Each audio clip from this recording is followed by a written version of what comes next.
So I wanted to tell a story that, that really obsessed me when I was writing my new book. And it's a story of something that happened 3,000 years ago when the kingdom of Israel was in its infancy.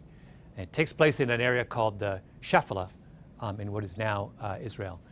And the reason the story obsessed me is that I thought I understood it, and then I went back over it and I realized that I didn't understand it at all. Ancient Palestine had along its eastern border, there's a mountain range, still same is true of Israel today, and in the mountain range are all of the ancient cities of that region. So Jerusalem, Bethlehem, Hebron.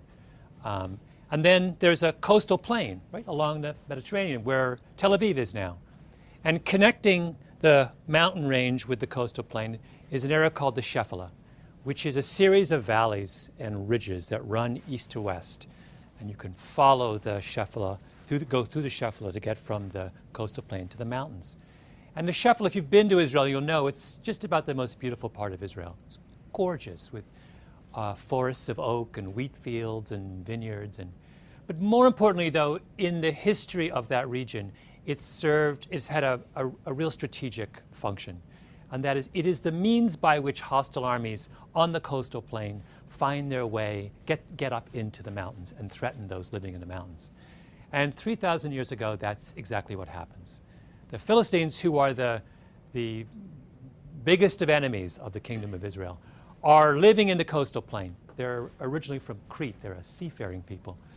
And they may start to make their way through one of the valleys of the Shephelah up into the mountains, because what they want to do is occupy the highland area right by Bethlehem and split the kingdom of Israel in two. And the kingdom of Israel, which is headed by King Saul, obviously catches wind of this, and Saul brings his army down from the mountains, and he confronts the Philistines in the valley of Elah, one of the most beautiful of the valleys of the Shephelah. And the Israelites dig in along the northern ridge, and the Philistines dig in along the southern ridge, and the two armies just sit there for weeks and stare at each other because they're deadlocked. Neither can attack the other, because to attack the other side, you've got to come down the mountain into the valley and then up the other side, and you're completely exposed. So finally, to break the deadlock, the Philistines send their mightiest warrior down into the valley floor, and he calls out and he says to the Israelites, "Send your mightiest warrior down, and we'll have this out, just the two of us." This was a tradition in ancient warfare called single combat. It was a way of settling disputes without incurring the bloodshed of a major battle. And the Philistine who's sent down, their mighty warrior, is a giant. He's 6'9". He's outfitted head to toe in this glittering bronze armor. And he's got a sword, and he's got a javelin, and he's got a spear. He is absolutely terrifying. And he's so terrifying that none of the Israelite soldiers want to fight him. It's a death wish, right? There's no way they think they can take him. And finally, the only person who will come forward is this young shepherd boy. And he goes up to Saul and he says, "I'll fight him." And Saul says, "You can't fight him. That's ridiculous. You're this kid. This is this mighty warrior." But the shepherd is adamant. He says, no, you don't understand. I have been defending my flock against lions and wolves for years. I think I can do it. And Saul has no choice. He's got no one else who's come forward. So he says, "All right." And then he turns to the kid and he says, "But you've got to wear this armor. You can't go as you are." So he tries to give the shepherd his armor, and the shepherd says no. He says, I can't wear this stuff. The biblical verse is, I cannot wear this, for I have not proved it. Meaning, I've never worn armor before. You've got to be crazy. So he reaches down instead on the ground and picks up 5 stones and puts them in his shepherd's bag and starts to walk down the mountainside to meet the giant. And the giant sees this figure approaching and calls out, "Come to me so I can feed your flesh to the birds of the heavens and the beasts of the field," right? He issues this kind of taunt towards this person coming to fight him. And the shepherd draws closer and closer, and the giant sees that he's carrying a staff. That's all he's carrying, right? Instead of a weapon, just this shepherd's staff. And he says, he's insulted. "Am I a dog that you would come to me with sticks?" Right? And the shepherd boy takes one of his stones out of his pocket, puts it in his sling, and whirls it around and lets it fly, and it hits the giant right between the eyes, right here, in his most vulnerable spot. And he falls down either dead or unconscious, and the shepherd boy runs up and takes his sword and cuts off his head. And the Philistines see this, and they turn and they just run. And of course, the name of the giant is Goliath, and the name of the shepherd boy is David. And the reason that story has obsessed me over the course of writing my book is that everything I thought I knew about that story turned out to be wrong. Right? So David in that story is supposed to be the underdog, right? In fact, that term, David and Goliath, has entered our language as a metaphor for improbable victories by some weak party over someone far stronger. Now, why do we call David an underdog? Well, we call him an underdog because he's a kid, little kid, and Goliath is this big, strong giant. We also call him an underdog because Goliath is an experienced warrior, and David is just a shepherd, right? But most importantly, we call him an underdog because all he has is that Goliath is outfitted with all of this modern weaponry, right? This glittering coat of armor and a sword and a javelin and a spear, and all David has is this sling. Well, let's start there with the phrase, all David has is this sling, because that's the first mistake that we make. In ancient warfare, there are three kinds of warriors. There's cavalry, men on horseback and with chariots. There is heavy infantry, which are foot soldiers, armed foot soldiers with swords and shields and some kind of armor. And there is artillery. And artillery are archers, but more importantly, slingers. And a slinger is someone who has a leather pouch with two long cords attached to it. And they put a projectile, either a rock or a lead ball, inside the pouch. And they whirl it around like this. And they let one of the cords go. And the effect is to send the projectile forward towards its target. Right? That's what David has. And it's important to understand that that sling is not a slingshot. It's not this, right? It's not a child's toy. It's, in fact, an incredibly devastating weapon. When David whirls it around like this, he's turning the sling around probably at 6 or 7 revolutions per second. And that means that when the rock is released, it's going forward really fast, probably 35 meters per second. That's substantially faster than baseball thrown by even the finest of baseball pitchers. More than that, the stones in the Valley of Elah were not normal rocks. They were barium sulfate, which are rocks twice the density of normal stones. If you do the calculations on the stopping power of the rock fired from David's sling, it's roughly equal to the stopping power of a 45 millimeter handgun, right? This is an incredibly devastating weapon. Accuracy, we know from historical records that slingers experienced slingers could hit and maim or even kill a target at distances of up to 200 yards. From medieval tapestries, we know that slingers were capable of hitting birds in flight. They're incredibly accurate, right? When David lines up, and he's not 200 yards away from Goliath, he's quite close to Goliath. When he lines up and fires that thing at Goliath, he has every intention and every expectation of being able to hit Goliath at his most vulnerable spot between his eyes. If you go back over the history of ancient warfare, you will find time and time again that slingers were the decisive factor against infantry in one kind of battle, against heavy infantry in one kind of battle or another. So what's Goliath? He's heavy infantry. And his expectation when he challenges the Israelites to a duel is that he's going to be fighting another heavy infantryman, right? When he says, "Come to me that I might feed your flesh to the birds of the heavens and the beasts of the field," the key phrase is "come to me." Come up to me, because we're going to fight hand to hand like this. Saul has the same expectation. David says, "I want to fight Goliath," and Saul tries to give him his armor because Saul is thinking, oh, when you say fight Goliath, you mean fight him in hand-to-hand combat, infantry on infantry.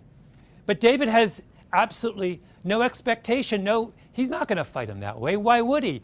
He's a shepherd. He's spent his entire career using a sling to defend his flock against lions and wolves. That's where his strength lies. So here he is, this shepherd, experienced in the use of a devastating weapon, up against this lumbering giant, weighed down by 100 pounds of armor and these incredibly heavy weapons that are useful only in short-range combat.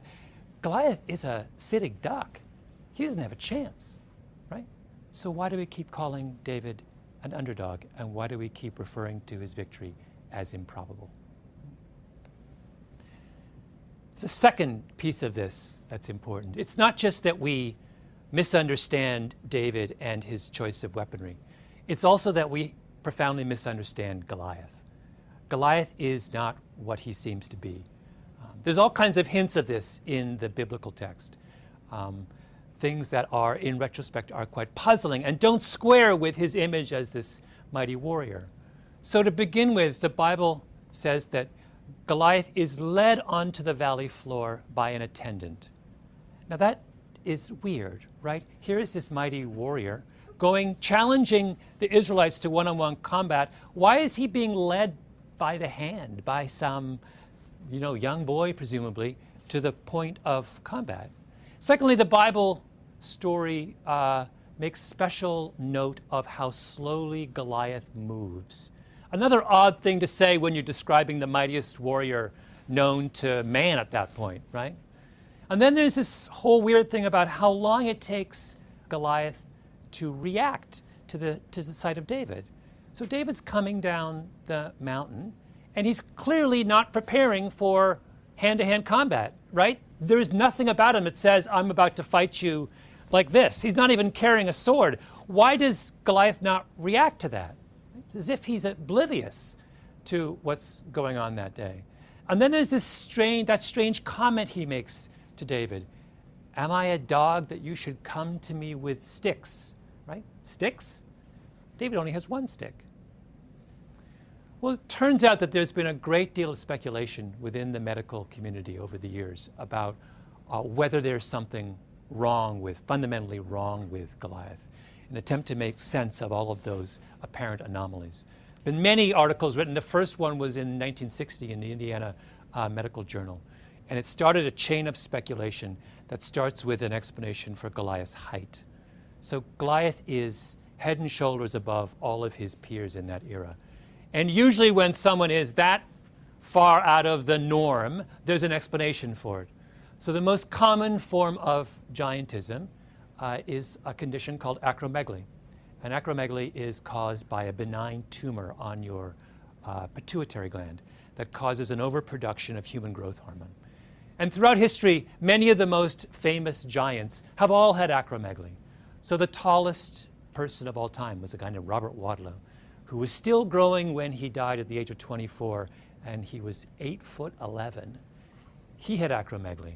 Do you remember the wrestler Andre the Giant, famous? He had acromegaly. There's even speculation that Abraham Lincoln had acromegaly. Right? Anyone who's unusually tall, that's the first explanation we come up with. And acromegaly has a very distinct set of side effects associated with it, principally having to do with vision. The pituitary tumor, as it grows, often starts to compress the visual nerves in your brain, with the result that people with acromegaly have either double vision or they are profoundly nearsighted. Right? So when people have started to speculate about what might have been wrong with Goliath, they've said, wait a minute, he looks and sounds an awful lot like someone who has acromegaly. And that would also explain so much of what was strange about his behavior that day. Right? Why does he move so slowly and have to be escorted down into the valley floor by an attendant? Because he can't make his way on his own. Right? Why is he so strangely oblivious to David that he doesn't understand that David's not going to fight him until the very last moment? Because he can't see him. Right? When he says, come to me that I might feed your flesh to the birds of the heavens and the beasts of the field, the phrase come to me is a hint also of his vulnerability. Come to me because I can't see you. Right? And then there's, am I a dog that you should come to me with sticks?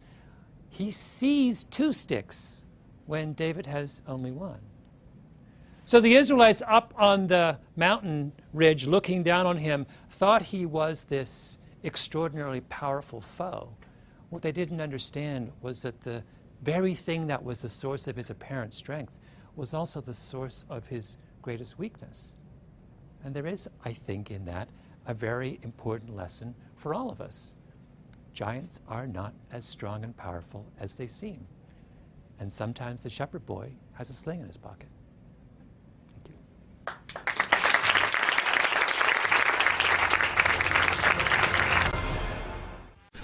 Glenn Beck. The Blaze Radio Network. Nothing went right for Christopher Columbus. He had been rejected by every king. He had gone to the king and queen of Spain before. They rejected him. They found him arrogant, as did all of the other kings. He went to the king of England, dejected. That king found him arrogant and foolish. All the kings passed. He went back to the king and queen of Spain and asked them again. And they said no. They were busy with the Moors. They were trying to drive the Muslims out of Christian Spain. They said no, and dejected, Christopher Columbus went back to a monastery where he had good friends, monks. He had taken out holy orders as part of the Order of St. Francis. He was trying to be a more peaceful man, like Pope Francis is now, also Order of St. Francis. But he was a complicated man. He would go between wanting to serve God and wanting the glories of the earth. And he could never hold it. Finally, the king and queen relented when the head of the monastery that he went to the queen and said, look, I know him, and I know he's been arrogant, but he is a changed man. And all he wants is the glory for God. He doesn't want the glory himself. He wants the glory for God. And the king and queen decided that they had just finished conquering the Moors, that the way to thank God, better than building a church to thank them for that success, better than doing anything else, they thought, why not go over, and if there are indigenous people that they can bring the light of Christ to, they should go and do that. And that would be the thanks to God for their victory over the Moors. So he gets his 3 ships, but they're kind of crappy ships. And the reason why they're crappy is because all the evil Jews have the ships. Why do the Jews have the ships? Because the Jews were being run out of Spain at the time. 1492, the Inquisition is starting to really heat up, and all the Jews are starting to flee. The smart Jews flee. It's another Holocaust for them. So he's going through the harbor, and he's on one of the only large ships, the 3 of them, the only large ships that really aren't carrying Jews to another land. And he gets out, and things are going horribly. He's out in the middle of the sea, 3/4 of the way across. The ships all of a sudden lose all their steam. There's no wind, nothing. The heat was so unbearable, none of the crew members even want to go below deck. The wheat was scorched. The salt meat went rotten. They listened to the sound of water and wine casks busting. No wind.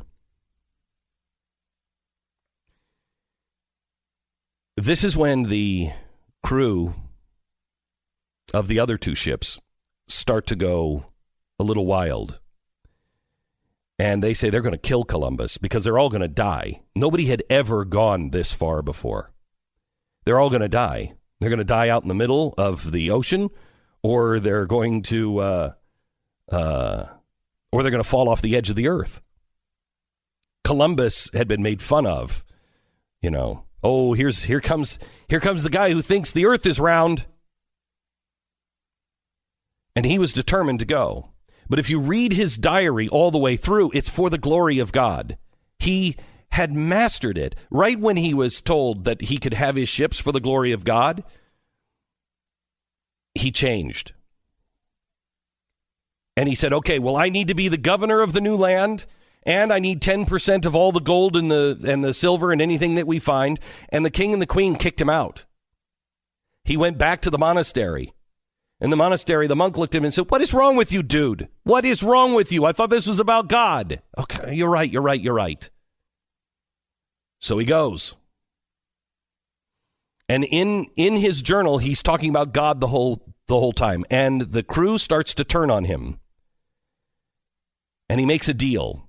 He says, okay, here's the deal. 3 days. Give me 3 more days. And he prays like he's never prayed before. And on October 9th, the morning of the 3rd day, he sees land. Terra! Terra! They start shouting. His journal is remarkable when you read what he says about the natives, the Indians. He says that they, obviously they don't understand each other's language, but they begin to communicate, and they are delightful people. They bring them in, they feed them, they welcome them. He dedicates the land to God. He's immediately the Spaniards on board. They immediately start looking for gold. Columbus is starting to be bitten by the fever just a little bit, but he's taken by the natives and thinks they're wonderful. He goes down and he gets back on the ship, and they finally make it to Cuba. And they're on Cuba, and he decides to leave the crew, about 38 men there, and go back with 2 of the natives back to the king and queen to show them what they have found. They found some gold. He leaves the 38 men there. He goes back. On the way back, because he's so focused on the gold, they almost don't make it. The storms rage. He decides to take beams out, and he puts a cross on one beam and puts them into a hat, and everybody on the ship has to draw a bean. The one who draws the bean has to go make a pilgrimage to the Holy Land. And they're asking God, please, we'll humble ourselves and we'll go make a pilgrimage to the Holy Land if you will calm the seas. He pulls out the last bean, and it's the one with the cross. He, instead of being humbled, he holds it up and says, look at, the Lord has chosen me yet again, and becomes more arrogant. The storms rage even higher. They put more beans in. He pulls it out again. Look what the Lord has done. He's not humbled. He makes it back to shore. He makes his pilgrimage. When he comes back, all of the guys that he left behind were dead. Why? The natives killed them all, because as soon as he left, according to the natives, they began to rape and pillage and have their way with all of their women. And so they were killed pretty quickly. Columbus never found his way to America. He was 90 miles away. But I believe this land was not made for people who were looking for gold.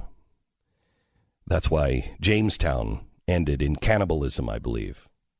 Whenever you came to this shore looking for gold, the Lord turned you away. In the end, because of Columbus, about 100,000 of the 300,000 natives died and were killed.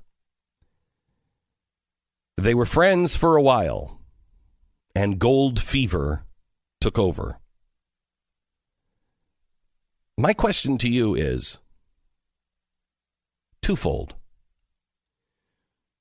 Do you believe that somebody could try to do something grand for the glory of God. I do. I believe that Columbus came over here for the glory of God. I believe he had a righteous idea. I believe our pilgrims did the same. I also believe that God turns away those on this land who were hungry for gold. And he'll do it again in the future. Those who are hungry for riches and don't care about him. The second thing is, do you really think you're that much better than Columbus? Do you really think that put in his shoes at his time, in his place, coming over here, finding the gold, being the most celebrated, from the most ridiculed man to the most celebrated man, where everyone is wanting to throw the gold and the silver at your feet, wanting you to be the governor, wanting you to be Christopher Columbus. Do you really think you're stronger than he was? Do you really think that there aren't people that you know in your life put into that same exact situation at that time would have been the great peacemaker and would have been the only guy on the ship saying, no, no, no, boys, no, no, now we're not here for the gold. We're here for the glory of God. Tell me the person in your life that could have conquered the sailors alone on that ship. Glenn Beck. The Blaze Radio Network. Yesterday was Indigenous Peoples Day. And as if all indigenous peoples are alike. Like as if all indigenous peoples are good. Columbus, of course, is this horrible monster. And I talked to you yesterday and gave you a couple of books to read and share with your kids the real story of Columbus. And last night we had David Barton on, who was actually reading from the diary of Columbus and also from Dr. Chansa. He was on the second voyage. And what most people don't know is Columbus was tried for his crimes because the people that went back to Spain with him, they brought him back in chains. And they said he's done these horrible things. So he was tried. As it turns out, the people that were pushing for it were the ones who actually did the crimes. He was exonerated. Others were not. He was exonerated because the crimes, quote, that he was perpetrating was proven in court at the time that this was because of a tribe of cannibals. Now, everybody in high school, I remember learning in high school about Columbus versus the cannibals, don't you? Oh, no. No, in fact, I've never heard the story of Columbus versus the cannibals. Now, how can you possibly miss Columbus versus the cannibals? I mean, it's a riveting story. How can you miss it? You need to prove that Columbus was just this guy coming over, was, all hepped up on, his search for gold, which I agree he was. But then to make him into a genocidal maniac, you have to make all of the Indians, all of the indigenous people alike. And they're not. There were three groups of Indians that he met. First group, he loved. He loved. Second group was okay. But the second group was enslaved by a third group. Yes, you have that right. The indigenous people enslaved the other indigenous people. And the reason why they enslaved them is because they were cannibals. Here's David Barton quoting a diary from the second voyage. Listen to this. I mean, here's the description. It's just pretty graphic. He says, so they went ashore, and besides those articles of food, he likewise brought away with him 4 or 5 bones of human arms and legs. When we saw those bones, we immediately suspected that we were then among the Caribbee Islands, whose inhabitants eat human flesh. Now, they go in, they talk to these women, and once they find out they're not cannibals, they like them. It says, these captive women told us of the Caribbee men who used them with such cruelty as would scarcely be believed, and that they eat the children which they bear to them, only bringing up those which they have by their native wives. So, in other words, these captive women, they bring back to the island to have kids, and they eat those kids. If they have kids by the Caribbean wives, they raise those. That's part of the tribe. But these others is a food source. So they've got these captive women as a food source. So it says, such are their male enemies as they can take away alive, they bring here to their homes to make a feast of them. And those who are killed in battle, they eat up after the fighting is over. They claim that the flesh of man is so good to eat that nothing like it can be compared to it in the world. And this is pretty evident, for of the human bones we found in their houses, everything that could be gnawed had already been gnawed, so that nothing else remained of them but what was too hard to be eaten. In fact, in one of the houses we found the neck of a man undergoing the process of cooking in a pot, preparatory for eating it. The habits of these Caribbees are beastly. So it's like you have it's roast. You got the neck piece and you're just cooking all the meat off it, so you get, and that's what they found when they went in. Now, this woman also told him. They said, in their wars upon the inhabitants of the neighboring islands, these people capture as many of the women as they can, especially those who are young and handsome, and keep them as body servants and concubines. And so great a number did they carry off that in 50 houses we entered, no man was found. So they've got 50 houses full of these concubines. They go in there and have sex. They all get pregnant. They eat the kids that these 50 houses of women are just producing. They're eating all these kids. And it says, of that large number of captive females, more than 20 handsome women came away voluntarily with us. When the Caribbees take any boys as prisoner of war, they cut off their genitals at the belly, which now we're into ranch life, because you take a bull, make it a steer, because they grow bigger, stronger, you get more meat off them. They cut off their genitals at the belly, they fatten the boys until they grow to manhood, and then, when they wish to make a great feast, they kill them and eat them, for they say the flesh of boys and women is not good to eat.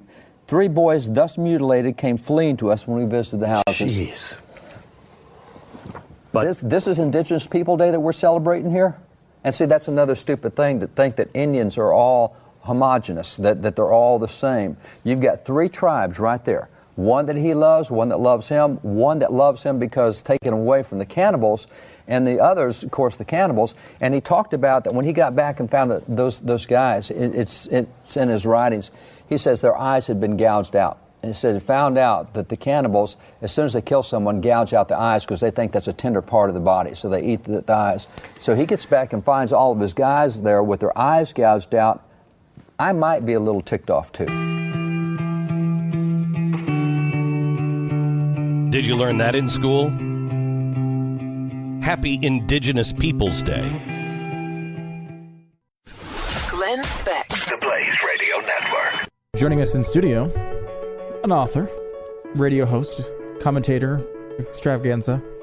It's the author of Martin Luther, the man who rediscovered God and changed the world, Eric Metaxas. Good friend. I haven't seen you been a while. Since I think I left New York. I think possibly. How are you? I may have seen you in Florida at some event. It is great to see you. I love you and admire you from a distance, but likewise. now from a very short distance. Yeah. Glenn, thanks for having me. Yeah, good to see you.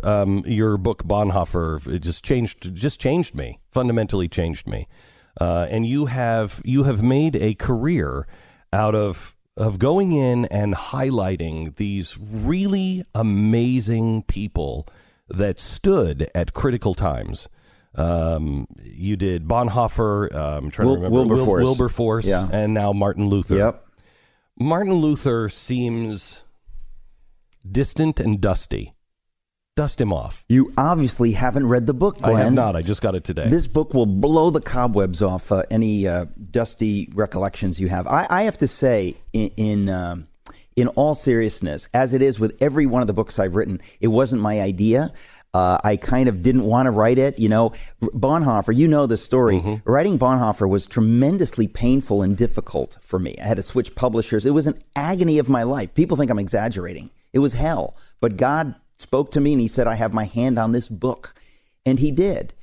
But I really wasn't gung-ho to write another biography, I'll be honest with you. But some friends, I dedicate the book to them, twisted my arm and kept saying, Eric, you wrote the Bonhoeffer book. You're the guy to write the Luther book because it's the 500th anniversary. And I actually thought, well, what 500th anniversary? I'm not, paying attention. Right. And they explained to me 1517 is the moment when he nailed the 95 Theses to the door of the Wittenberg Castle Church. And that's where they trace the beginning of the Reformation was this moment. Although, talk about blowing the cobwebs off of things, we see that moment in retrospect as a heroic moment, right? He's thundering against the corrupt papacy by nailing this thing. And it's just the opposite. He was like tacking something up to a bulletin board. It was like a notice. Hey, you know what? I think we're going to have a little debate, a theological debate. Really? Oh, yeah. No, if you read that part in the book, you won't even believe what it really was. In fact, not only was he not tacking something up on a bulletin board, he may have given it to the church custodian to tack it up on the bulletin board. Or he may have done it himself and used paste and not a hammer. Like we have this image of him. So what happened? So how did that get... All right. Basically, to focus on that, this seminal moment 500 years ago, he was somebody who had discovered some things theologically, but let's get it straight. He was a humble, obedient monk. This was not a firebrand or a rebel of any stripe whatsoever. This was a man devoted to God and devoted to the church. And he saw that what was going on with indulgences, by the way, he was a priest. So people would come to him in the confessional and say, hey, I got a get out of jail free card. Here you go. And he would look at this piece of paper that they had bought with their money, which they didn't have, and he would say, what kind of corruption, what kind of confusion? These people's souls are in danger. They think they can spend money and sin and pay for it. It had become very corrupt, but he didn't say, I'm going to tear the church down. He thought to himself, it is my duty as a theologian, because he was not just a monk and a priest, but a fine theologian, one of the finest. He said, I need to bring this to the attention to the academic establishment, to other theologians, because if we don't begin to deal with this issue of indulgences, it's going to bring us down. This is one of the most terrible excesses that we've experienced. And so he said, let's have an academic debate. So in Latin, he prints up 95 statements, which was, when you wanted to have an academic disputation, that was kind of the way you did it. And you tacked it up someplace, and people would say, that's interesting, I'd like to participate. And you'd gather and have an academic debate, maybe in Latin, probably in Latin. And so he tacks this up, having no clue that in retrospect, it will look like, Neil Armstrong planting the flag on the moon, Columbus planting the flag in the American soil. It's a moment in history that has grown out of all proportion, because in retrospect, we understand the significance of that moment led to everything that followed. That is bizarre, because you do look at that as a moment of courage. When did the moment of courage hit him? Well, I would say that there are, as with anybody of true courage and faith, it's a continuum of courage. In other words, it's not like at one moment he girds his loins and says, right.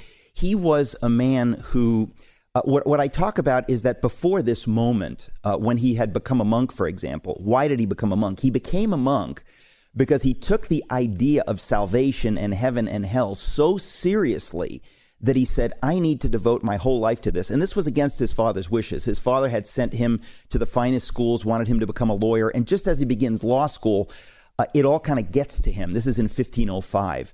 He's 22 years old, and he kind of realizes, I don't know where I'm going to spend eternity. Some lawyers had just died and had shared on their deathbeds that I wish I'd become a monk. Where am I going now? It really, he was rattled. I think a lot of people were rattled, but he was a very intense, passionate person, brilliant.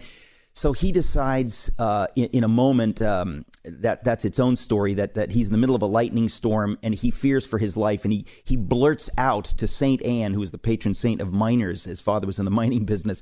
He says, St. Anne, if you save me, I'll become a monk. But it wasn't like he just blurted it out and hadn't been thinking about this. Let's face it, he'd been thinking about this for years. So he becomes a monk and then devotes his life in the monastery to praying harder, to confessing more, to fasting more. He was skin and bones. The whole experience was, how do I earn my way to heaven? He must have hated the popes. Well, no. Not How? until later. This is what's Who so... was before Leo? Because Leo the 10th, right? But and the one before him was also like was it nasty. Sixtus? I forget. Yeah. Look, these dudes, they were, every educated, devoted Catholic is properly ashamed of this period of the papacy. It's like the church. Since people know that I'm a very pro-Catholic, non-Catholic. I didn't write this book to bash the Catholic Church, but when you look at this history, you see what is the tendency, and this all goes back to what we believe about freedom and the nature of man. What is the nature of any institution, the nature of power? It's to consolidate more power. How can I get more power? And the church had become hugely powerful. So Luther, while he's a monk, he's not thinking about this. He is a devoted monk. He's thinking about his own salvation. All that other stuff comes later. But at this point, he's devoted to saving himself in a way, right? And a lot of people think that's what Christianity is. You save yourself. You work hard. You don't sin. You keep your nose clean. You don't screw it up, and you might get into heaven. And so he is working the program, right, to use a 12 Steps reference, harder than anyone who's ever lived, and he's becoming more miserable. He's not getting closer to God. And so he starts cracking up. Why, if I am doing everything right? He would confess. At one point, he confessed 6 hours straight. His father confessor, Staupitz, who's in the book, literally says to him at some point, enough, bring me adultery, bring me murder, otherwise get out, leave me alone. You're torturing me. He would confess a moment of pride. I prayed so hard that I had a moment of pride for having prayed so hard, and I have to confess my pride. He was driving everybody insane. So long story short, Luther kind of realizes this is not working. I'm not getting closer to God. Do I love God? No, I hate God. God is a judge who scares me, and I'm trying to jump through these hoops to please him. And his father confessor, Staupitz, says to him, you don't think that God loves you. You think that God hates you, but he loves you. It was this real conundrum. So Luther eventually realizes that nobody is studying the scriptures because, as you know, the printing press wasn't invented till very recently at that point. And so Luther does what no one else is doing. Almost no one else. He starts digging into the scriptures, and I think of it like a guy who has a disease, and he says, I have to find the cure to the disease. So I don't want food, I don't want phone calls. I'm just going to be looking into the scriptures because I'm trying to find the key to my problem. And so he effectively finds it around 1517. All these things coalesce, and he realizes, oh my goodness, it's kind of like somebody tells you that, you're racing up a ladder, and it's like the ladder's leaning against the wrong building. You can come down now. You've been wasting your time. He says, what I've been looking for is given to me freely by God as a gift of grace. The righteousness of God, which I was scared of, is God gives that to me as a loving gift. I don't need to do anything. He gave it to me. It's in an account in my name. All I have to do is go get it. But nobody told me that it was there. It's like, you want to talk about a mind blower. This blew the mind of Luther. But then this is kind of like the bomb that the explosion from this creates the future in which we live. Freedom. Everything that we take for granted in the modern world comes from that. So tell me how he's relatable today. This is the funny thing. I take kind of a perverse pride in going into these book projects pretty darn ignorant. And I have friends, the guys I dedicated the book to, Marcus Speaker, and my buddy Greg Thornbury, the president of the King's College in New York City, was explaining to me, because he's a theologian, why I need to write the book, because Luther is significant in all these ways. And the more I went into it, the more I thought, how do we not all know this? And it happens with every one of these books I read. How did I not know this? And Luther, what he did exactly 500 years ago, opened the door to the future. I titled the epilogue, where I kind of explain all this in the book, The Man Who Discovered the Future, because this seminal moment, after 15 years of neglect, in a way, you could say, that the tradition, the accretions of tradition and so on and so forth had obscured the central issue, which is called the gospel, the free gift of Jesus, which makes us all be able to have a direct relationship to God. It doesn't need to be through an institution or whatever.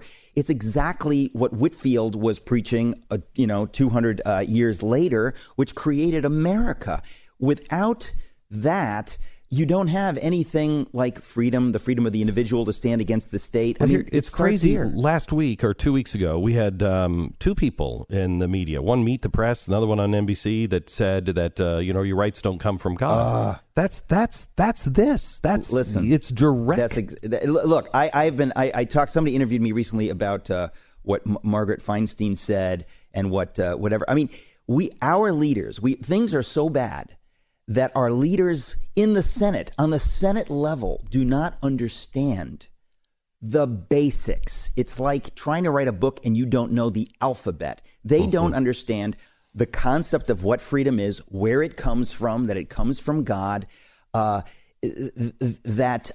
at the heart of freedom is religious liberty, is this idea that I can think any dumb thought I want and it's protected. God says you have the right to think your own thoughts. And so, I mean, it's so fundamental, but as you know, for 40 or so years, we've not been teaching this in the schools, so that even our elite journalists and our senators don't understand the building blocks of how we have everything that we have. And this issue of having a direct relationship to God, being all equal before God. I mean, when Whitefield preached this throughout the 18th century, up and down the 13 colonies, it was a revolution. People thought, really? You mean if the minister is preaching something that's not right, I have the right to go to another church or to object? Or if the magistrate or the governor or the king is behaving in a way that's not right according to God, I have the right to protest or something? This was an earth-shattering thing, and